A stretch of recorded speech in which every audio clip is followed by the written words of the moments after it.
warahmatullahi wabarakatuh. Pertama-tama marilah kita panjatkan puji syukur kepada Allah Subhanahu wa taala karena telah memberikan kesehatan dan keselamatan sehingga kita dapat melaksanakan presentasi ini.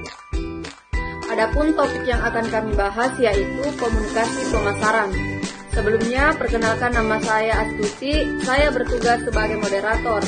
Adapun anggota kelompok saya yaitu Ulfa Ramadhani, Alfiona Kandoangko, dan Nur Azidah.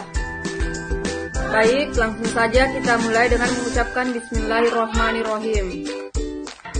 Selanjutnya adalah penyampaian dan penyajian materi. Baiklah, saya persilahkan Ulfa Ramadhani untuk membacakan materi pertama.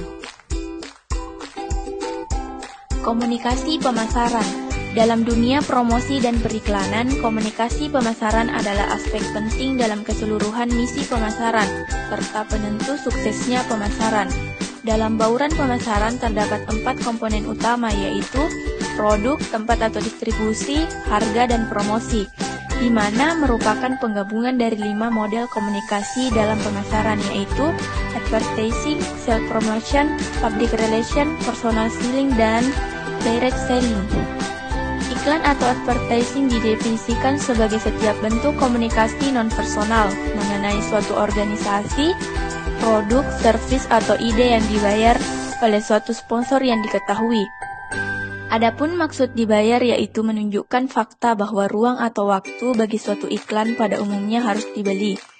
Sedangkan maksud non-personal berarti suatu iklan melibatkan media massa, TV, radio, majalah, dan koran yang dapat mengirimkan pesan kepada sejumlah besar kelompok individu pada saat bersamaan.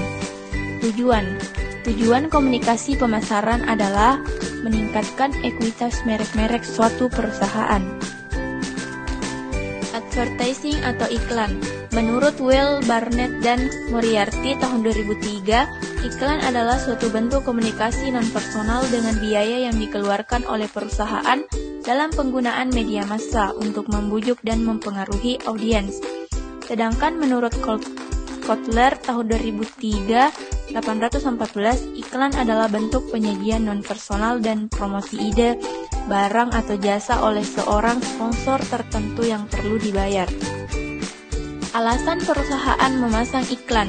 Memilih iklan di media massa untuk mempromosikan barang atau jasa. Yang pertama, iklan di media massa dinilai efisien dari segi biaya untuk mencapai audiensi dalam jumlah besar. Yang kedua, iklan di media massa dapat digunakan untuk mencapai citra merek, dan di media massa dapat dipergunakan untuk mencapai citra mereka dan daya tarik simbolis bagi perusahaan atau merek. Yang ketiga, pemasang iklan harus dapat memanfaatkan iklan di media massa untuk memosisikan produknya di mata konsumen. Yang keempat, keuntungan lain dari iklan media melalui media massa adalah kemampuannya menarik perhatian konsumen, terutama produk yang iklannya populer atau sangat dikenal masyarakat. Selanjutnya dibacakan oleh Alfiona Kandoangko. Selanjutnya yaitu sales promotion.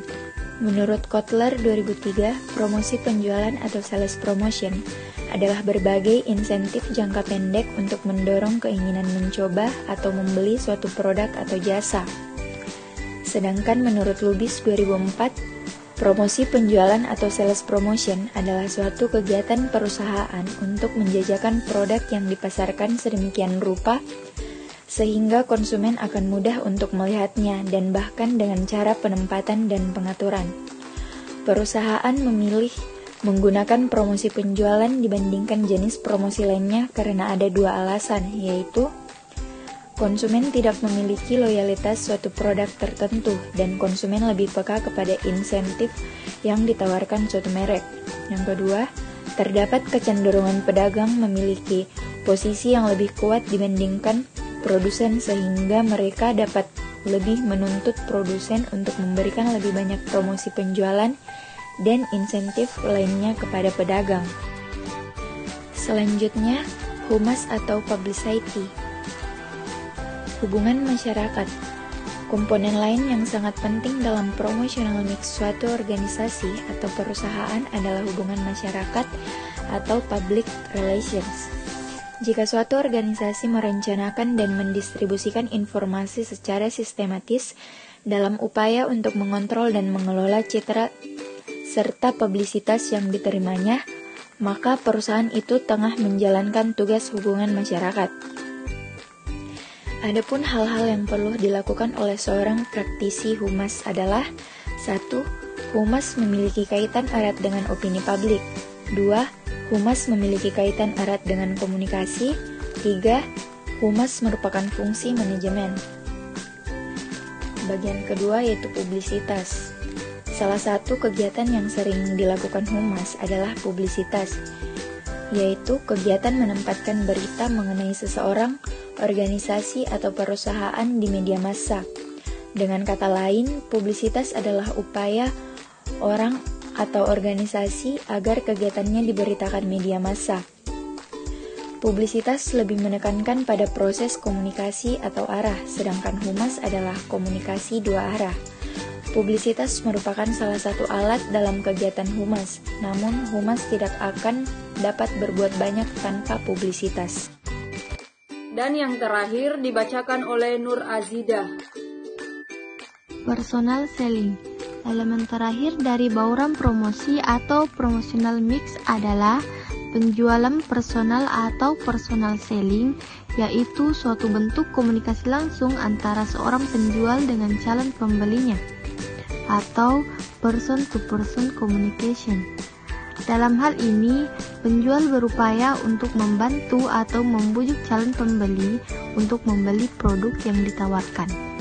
Tidak seperti iklan, penjual personal melibatkan kontak langsung antara penjual dan pembeli, baik secara tatap muka maupun melalui alat telekomunikasi seperti telepon.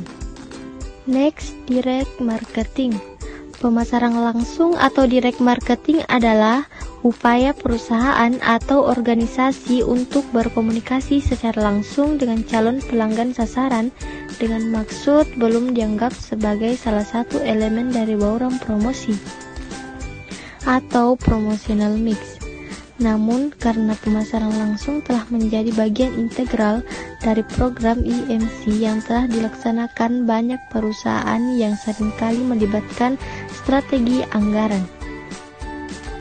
Demikian tadi presentasi dari kelompok kami. Mari kita ucapkan alhamdulillahirabbil alamin. Mohon maaf atas kekurangannya.